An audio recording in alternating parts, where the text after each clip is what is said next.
Peermade Mar Baselios Christian engineering കോളേജിൽ നടന്ന സലിയന്റോ 2K25 ബിരുദദാന ചടങ്ങ് വിദ്യാർത്ഥികളുടെയും രക്ഷകർത്താക്കളുടെയും പങ്കാളിത്തം കൊണ്ട് ശ്രദ്ധേയമായി. ചടങ്ങിൽ മുഖ്യാതിഥിയായി പങ്കെടുത്ത പ്രശസ്ത ശാസ്ത്രജ്ഞനും DRDO ഡയറക്ടർ ജനറലുമായ ഡോക്ടർ മനു കോരുള പഠനം പൂർത്തിയാക്കിയ വിദ്യാർത്ഥികൾക്ക് ബിരുദങ്ങൾ സമ്മാനിച്ചു. പുതിയ ലോകത്തേക്ക് കാലെടുത്തു വയ്ക്കുന്ന എഞ്ചിനീയർമാർ സമൂഹത്തിന് വലിയ സംഭാവനകൾ നൽകണമെന്ന് അദ്ദേഹം തന്റെ പ്രസംഗത്തിൽ പറഞ്ഞു.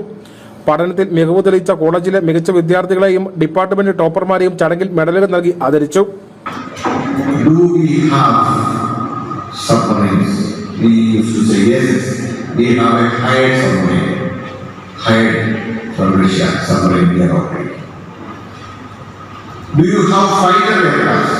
Yes, we used to say we have fighter aircraft purchased from elsewhere. People used to ask us, do you have aircraft carrier? We used to say a old aircraft carrier from Russia we have purchased that, or from Britain we have purchased. Principal doctor VA George, director doctor Oommen Mammen, professor Elias Johnson, PTA vice president Joji Edakkunnel എന്നിവർ സംസാരിച്ചു. ചടങ്ങിൽ program coordinator professor Meenu Saji നേതൃത്വം നൽകി. News bureau, Kattappana.